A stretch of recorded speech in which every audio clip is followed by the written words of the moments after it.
Ha saltado una noticia muy importante sobre el caso que estuve comentando hace ya tiempo, el caso de Madeleine McCann, que lleva tropecientos mil años en el tintero esperando a ser resuelto, a que se encuentre quién es el asesino y dónde está el cuerpo o lo que queda del cuerpo de la pobre Madeleine McCann. Pero es que ahora parece ser que los investigadores lo tienen muy claro porque está detenido el supuesto asesino de Madeleine McCann, y esto podría dar una vuelta de hoja muy grande a este caso. Ya llevamos 2 años que ha habido 2 novedades muy importantes y vamos a comentar esto. Dejad un fuerte like, suscribíos y vamos a empezar. Lo primero que quiero comentar es una cosa que se estuvo hablando el año pasado, que fue 2023, como ya todos recordaréis. Apareció Julia Faustina, que era la supuesta Madeleine McCann, que decía que no recordaba su pasado cuando era pequeña, porque sufrió una serie de circunstancias muy jodidas y que tenía determinadas lagunas que se podían explicar con lo que le ocurrió a Madeleine McCann. Todo esto se descartó en cuanto apareció el test de ADN que demostraba que esta tía no tenía nada que ver con los padres de Madeleine, la niña desaparecida. Pero hace un par de días ha habido una entrevista a Julia Faustina, no entiendo muy bien por qué, porque ya como que este caso se ha volatilizado, o sea, ya nadie está hablando de ella, diciendo ella, Julia, palabras textuales: "Me arrepiento de haber publicado en línea que yo era Madeleine McCann". Ya empezamos de manera muy rara. Sabemos que todo este caso, que yo lo estuve comentando, tenéis una lista de reproducción en el canal. Yo puedo llegar a entender que no lo hizo para ganar repercusión, porque sabía lo que le podría llegar a acarrear. Muchísima gente insultándole, denuncias por parte de los padres, amenazas y cosas que no son muy agradables. Estas son declaraciones que ha dado a la BBC, pues frases que ha soltado como por ejemplo: "Nunca quise lastimar a nadie, incluidos los McCann". Si recordamos cómo fue toda la historia de la supuesta Madeleine McCann, de Julia, podemos recordar que su portavoz era una especie de medium muy extraña que tenía la cuenta llena de bots, básicamente, porque las cifras que tenía de engagement no cuadraban con los seguidores que tenía, y esto lo hacía ella con la intención de descubrir quién era realmente, porque, según lo que decía Julia, su familia le negaba la información de quién era ella de pequeña, no le enseñaban fotos de cuando era más niña, de la edad en la que desapareció Madeleine McCann, y llegaba a sospechar de que fuese adoptada y que pudiese ser esta chica desaparecida. Ella misma dice incluso que se arrepiente de haberse creado la cuenta, la famosa cuenta de Instagram que tuvo y que se viralizó también por TikTok. Dice: "Nunca entraría en las redes sociales, te pueden destruir". Y más aún con temas tan delicados como el hecho de decir que eres la chica desaparecida de hace tantos años y tan conocida como es Madeleine McCann, sin tenerlo tan claro. De hecho, cuando salió lo del test de ADN, que recuerdo que fue a las 3 semanas, 2 semanas de que todo esto explotase, la tía seguía R que R, yendo a un montón de programas y a sitios, explicando que sí, que su pasado era muy turbio, que el test de ADN decía que no era Madeleine, pero es que ella sí que sentía que era Madeleine, o sea, bueno, unas fumadas de porro bastante importantes. Sabía que habría gente que no me creería o me odiaría, pero no esperaba recibir amenazas de muerte, por ejemplo. Obviamente no justificamos en ningún momento el que haya gente soltándole amenazas de muerte, filtrando su ubicación, deseándole las mayores barbaridades que puedes desearle a alguien, evidentemente.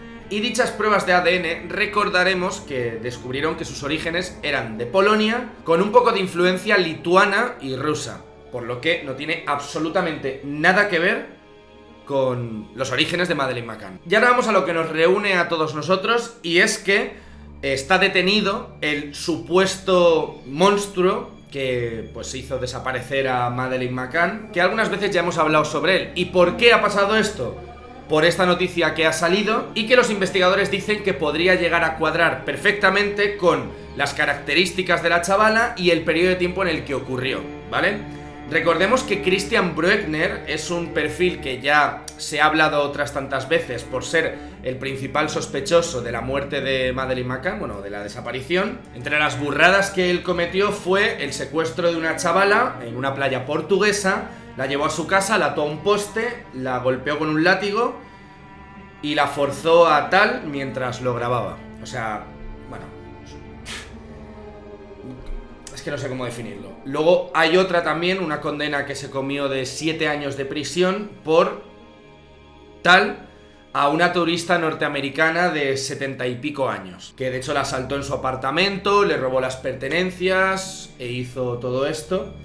Y lo importante aquí es que se está diciendo, por parte que sabemos ya que estuvo la fiscalía alemana, la fiscalía portuguesa, hubo muchos países investigando un poco lo de Madeleine McCann, a raíz de que saliesen determinadas pruebas o supuestas pruebas que podían indicar que ahí estuvo Madeleine, y esto fue el año pasado, como recordaréis, en este área de hecho, que es donde Bruckner estuvo varios días viviendo en una autocaravana, justo en este sitio. Y bueno, pues como que las cosas encajaban bastante bien. Aquí es donde viene lo primero y lo más importante. La fiscalía alemana ha afirmado en varias ocasiones que tiene las suficientes evidencias para mantener que Bruckner es el responsable del secuestro y tal de Madeleine McCann el 3 de mayo de 2007. Por su parte, él negaba cualquier tipo de implicación con los hechos, ¿vale? Y lo que se está especulando es que las pruebas no son lo suficientemente sólidas como para sentarle en el banquillo y juzgarle por la desaparición de Madeleine, pero que lo que están haciendo es intentar encajar piezas para que pueda llegar a cuadrar que este señor fue el que hizo que desapareciese Madeleine McCann. Y las coincidencias que hay sobre la mesa no son precisamente pocas. Una de ellas, por ejemplo, fue que Bruckner estuvo viviendo en esta casa de campo durante más de 10 años y la abandonó de manera muy apresurada, dejando cosas en su interior, poco antes de la desaparición de Madeleine McCann. Y poco después estuvo viviendo en una autocaravana en medio del lago que os he enseñado antes. ¿Por qué sales corriendo de este sitio? ¿Por qué? Justo coincide con que por fechas también secuestró a otra chavala. ¿Por qué tanta coincidencia? ¿Y qué es lo que falta para encajar las piezas? Porque de ser este señor... ¡wow! Sería muy bestia, ¿eh? Otra de las cosas que encajan a este tío con la desaparición de Madeleine McCann es una persona que le conocía a él y que dijo, básicamente, si él había sido el causante de la muerte de Madeleine McCann, y él, en teoría, dijo, sí, no gritó. Que estas fueron las escalofriantes palabras que convirtieron en su momento en el principal sospechoso a este señor del caso Madeleine.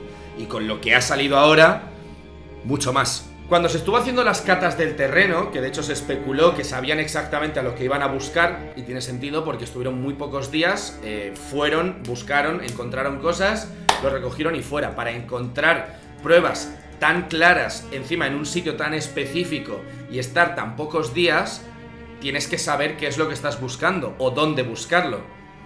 Pero lo que sí que es verdad es que intentaron encontrar pues fotos, el pijama de la chica, algo que pudiese llegar a estar muy bien relacionado con el crimen, pero sacaron bolsas con pruebas, pero ninguna de especial relevancia, al menos lo que se sabe de momento. Porque yo sí que recuerdo que alguna prueba importante llegaron a sacar y por eso relacionaron a este señor con Madeleine McCann. ¿Qué es lo que ocurrirá en un futuro? El futuro es incierto, no lo sabemos.